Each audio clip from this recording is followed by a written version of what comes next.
श्रावण आणि शनिवारचे महत्त्व. श्रावण महिना हा भगवान शिवाच्या उपासनेसाठी अत्यंत पवित्र मानला जातो. स्वामी समर्थ हे दत्तावतार मानले जातात आणि दत्त परंपरेत शिवतत्वालाही विशेष स्थान आहे.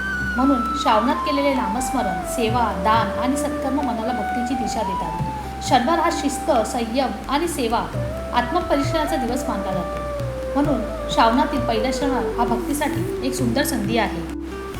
सेवा क्रमांक 1. सकाळी शक्यतो सूर्योदयापूर्वी उठण्याचा प्रयत्न करा. स्नान करून स्वच्छ कपडे परिधान करा.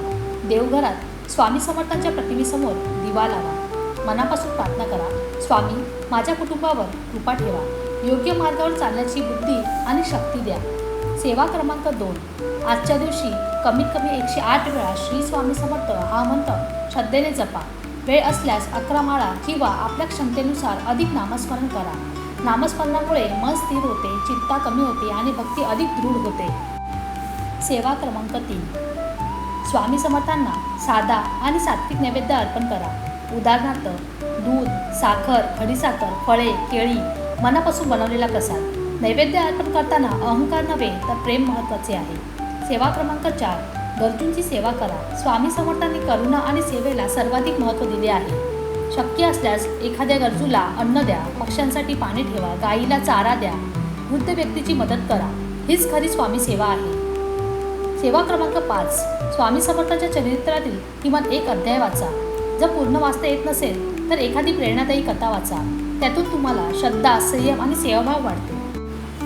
एक प्रेरणादायी कथा. एका गावात स्वामी समर्थांचा एक भक्त राहत होता. तो प्रत्येक श्रावणातील पहिल्या शनिवारी लवकर उठून स्वामींचे नामस्मरण करत असे, दिवा लावत असे आणि एका गरजू व्यक्तीला अन्नदान करत असे.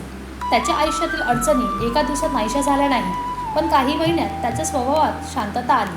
कुटुंबातील तणाव कमी झाला आणि कामात सातत्य निर्माण झाले. तो म्हणायचा, स्वामींनी माझे नशीब एका क्षणात बदलले नाही, पण त्यांनी मला योग्य मार्गावर चालण्याची शक्ती दिली.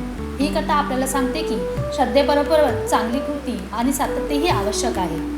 मित्रांनो, श्रावणातील पहिला शनिवार हा भीतीचा किंवा अंधश्रद्धेचा दिवस नाही. तो श्रद्धा, सेवा, नामस्मरण आणि सत्कर्म याचा दिवस आहे. आज दिवसभरात वेळ मिळेल तेव्हा फक्त एकदा मनापासून म्हणा, श्री स्वामी समर्थ. श्रद्धेने केलेली छोटी सेवा देखील मनाला शांतता आणि सकारात्मकता देऊ शकते.